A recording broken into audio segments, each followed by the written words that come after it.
I've said it before, and I'm probably going to say it again, but there are a lot of emo-leaning bands that I either completely missed out on or just never get enough about. Today's band are sort of the latter, but that's not because I don't like them. It's sort of the same thing I had with Jimmy Eat World 10 episodes back. 10? Yeah, 10 episodes back. Where I focused more on what I judged to be happier music during the years where I got more into rock. Regardless, Taking Back Sunday do have a longevity to them that I can't deny. Forming in 1999 in Long Island, New York, it's no secret that they've had their fair share of lineup and stylistic changes, and it's up to me to tell you which part of their career have been a warm summer weekend or a dreary winter's night. I'm getting better at these metaphors? I don't know. Anyway, let's hear some music. We start with the band's debut album, Tell All Your Friends. That's the name of it, by the way. Released in 2002 through Victory Records, it was produced by Sal Villanueva, and it's their shortest album with 33 minutes and 46 seconds. Now, background. Taking Back Sunday was originally formed by guitarists Eddie Reyes and Jesse Lacey, the latter of whom would move to bass after guitarist/vocalist John Nolan would join. Later they recruited vocalist Antonio Longo and drummer Stephen DeJoseph. The lineup would soon change quickly, though, as John Nolan would flirt with Jesse's girlfriend, leading to Jesse's departure. Then he went to form brand new, so good for him. Regardless, Nolan would soon get in touch with Adam Lazara, cracking me knuckles, who would relocate from his home of North Carolina to New York to play bass with the band. Adam had met the band before when they played a show near where he lived, so there was already a connection there.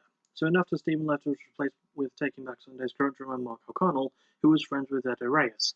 The band soon recorded their self-titled debut EP, but after that, Antonio Longo would leave, and Adam Lazaro would step up on vocals, with new bassist Sean Cooper stepping up at the suggestion of Mark. See, they're all friends, sort of. Anyway, the band would release a demo, then spend the rest of the year touring and reaching out to other labels, not landing successfully with any of them at first. But their lucky break would come around soon, as a friend of the band directed a video for the song Great Romance of the 20th Century, which Victory Records would see thanks to another friend of the band, and they would then enjoy the video just as much as they enjoy stealing money out of Streetlight Manifesto's pockets, and no, I'm never letting that go. Anyway, the song hit radio stations on March 12th in 2002, and then the album came out 13 days later, and in my opinion, it's a good start for the band.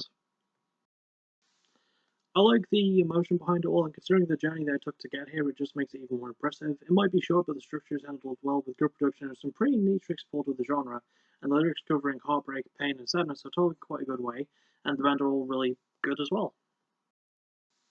Adam's vocals have always had a good range and rest to them, with Nolan's own vocals not being too shabby. His and Eddie's riffs carry some good punch, Sean's bass is nice, steep and driven, and Mark's drumming hits hard, sounding nice and sharp. Standout songs include The Blue Channel, Bike Scene, Your Soul Last Summer. I accidentally put Bike Scene twice. Let's just move on to my favourite with Cute without the E cut from the team. Tell all your friends is a good instruction if you want to recommend this album to people, and with solid writing, production, and performances, how could you not? I could recommend this one. I could also recommend finding a different song and not saying Bike Scene twice. That was my bad, I'm sorry.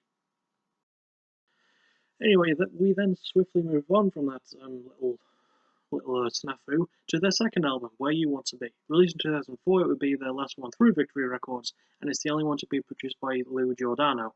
Now, onto the background. So after their debut was released, John and Sean both left the band as they were both exhausted from touring, so we got Fred Mascherino and Matt Rubano on guitar and bass respectively. Some point after the band released the song A Decade Under the Influence to promote the album, it did quite well, helping the album to do well even with the new instruments that the band would try, but we'll get to that part a bit later. Uniquely, Victory Records did promote this album in an interesting way. Instead of paying radio stations to play the songs, they reached out to the internet and used fans on there that were familiar with the label and the band themselves to spread word of mouth, as well as fans of emo music in general. Victory released a sampler for some of the songs to get fans hyped, and there was even a street team for it. And those fans got paid back for it as well, getting prizes like tickets, shows, and band merch, among other things. After the album came out, the band toured like hell with the likes of Atreyu, Jimmy Eat World, and Funeral for a Friend, and they even started getting some good mainstream status too. They performed on Jimmy Kimmel Live, and their song This Photograph is Proof I Know You Know appeared in the Spider-Man 2 soundtrack.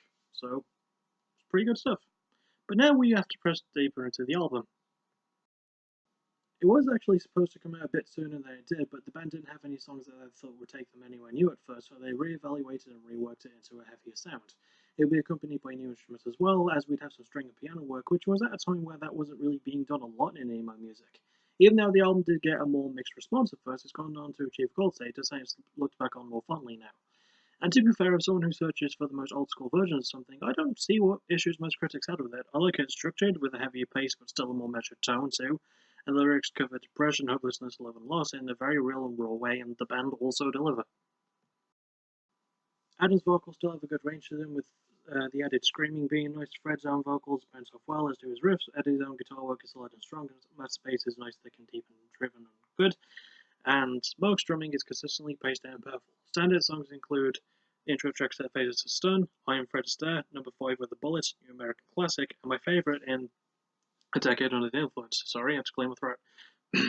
Good pacing, structure, small lyrics, and raw production give this album a super nice and really, really good emotional gut punch, and yeah, I can recommend this one. We then reach the band's third album, Louder Now. Sorry, Louder Now! Released in 2006, it will be their first through Warner Brothers Records, and it was produced by Eric Valentine. The album also contains my first Taking Back Sunday song in Liar, in brackets, It Takes One to Know One. Now, background. So after touring extensively and putting the work in for their last album, not to mention their bigger media appearances, it didn't take too long for the band to get to work on a new album with a bigger label. Not just that, but their song started appearing in more media as well. Your Own Disaster appeared on the Electra soundtrack, as well as having a different version of the song Error Operator for the Fantastic Four video game, based on the movie that came out at the time, which is weird to say, as the song also appeared in the movie too, so yeah. But the developers for the game wanted a song from Mr. Fantastic's perspective, which the band was hesitant about, but it all worked out, so that's good. For the recording process of this album, it was surprisingly unique. The band rented a place out in Manhattan with a now broken up band called The Sleeping, and it was during this time that Taking Back Sunday started to mature a bit more in terms of their songwriting and lyricism. They wrote over 20 songs, got rid of about half, and demoed what they thought was good. And it does work, I must admit. It's an acknowledgement of the band growing up, and I like that, really. Another big thing was the reason why they picked the producer Eric Valentine. They chose him because he'd produced Third Eye Blind Self-Titled albums, as well as Queen of the Stone Age's Songs for the Deaf, and you can't say that the combination didn't work. The band gained even more exposure thanks to how well this album did commercially, appearing on more talk shows and even an episode of Canadian teen drama show Degrassi. And the band didn't do bad for touring either. They were in the American League of the Live Earth in 2007, and they were even part of Linkin Park's Project Revolution tour with likes of My Chemical Romance and Him. The band, I'm not pointing to a random person. But did the album do well enough to impress me? Well, hell yeah, man. It's got good structure, and you can tell that the band worked hard to change things up with the pacing and with the production helping quite a lot with the pacing as well. The lyrics cover growing up, old friendships, and the pains of touring, and are all told well, and the band are great, as usual. Adam's vocals sound cleaner and crisper, Fred's own vocals and riffs sound pretty solid, Eddie's rhythm guitar chugs along quite well, Matt's bass is nice and deep with it all, and Mark's drumming is more pronounced and with more fills too, gets more time. Standard songs include Liar, Spin, My Blue Heaven, 2020 Surgery, and my favourite in Make Damn Sure, which is pretty much everyone's favourite Taking Back Sunday song, but it's really good. Chock full of more melody, good performances, and solid lyrics. Louder Now is a good showing for their major label debut. Yeah, I can recommend this one. We then reached their fourth album, New Again. Released in 2009, it came out through Warner Brothers and was produced by David Carney and Matt Squire. Now, background. Yeah, not wasting as much time with this one. So after the last album, the band took some time off after being part of the Project Revolution tour, and in the time between, Fred Mascherino left them, being replaced by Matthew Fozzy. Fred even started some drama claiming that there was a lot of infighting and lack of productiveness, and in retaliation, the band wrote the song Capital M.E. about that. They did reconcile in 2010, but still. Anyway, the band did have a few problems before the album could come into fruition. Fred leaving was the release of their worries, as Mark O'Connor would need back surgery, and the band members were all living in different parts of the US to write, which kind of felt as much. One thing that did help with Matthew was Matthew Fozzy, though. Yeah, that's very difficult to say. Adam Lazaro spoke highly of him, and even suggested adding some keyboard work to this album. The dude even suggested a different tone for the album that we wound up getting, called When All Is Said and Done, More Said Than Done. But even Fozzy himself said that the album title felt too long, and even though the band really liked the name of it. Other things that are a bit different is the heavier, more pop-punk focused sound of this album, which could again be down to Fozzy. I don't know what it is, but he seemed to make things a bit more calm for the band, even if this was the only album to have him as a member. The band took a usual approach to promotion with this album, releasing the song Carpathia, Catholic Knees, and the title track as promotional digital singles, before Sink Into Me became the first proper single, having a music video to go along with it. And the band got some really good touring out of it too, getting to share stages with Underoath, Emery, and Berlin and Blink-182 as well. And with all that said, the album killed it in terms of sales, and it's gotten a good critical response too, and to be honest, I can easily see why. The band again experiment more with the sound, and the structure is happy and bounces along nice and smooth thanks to the production, and the lyrics cover betrayal, abuse, and addiction, adding a good mixing of tones to it all. It's a bit darker, but really handled well, and the band all sound great too. Adam's vocals are more versatile here, and he puts in a hell of a performance. Fozzy fits in well with good vocals and solid riffs. Eddie's guitar is big and bold. Rubano's bass is nice and pronounced, and Mark's drumming is faster and heavier.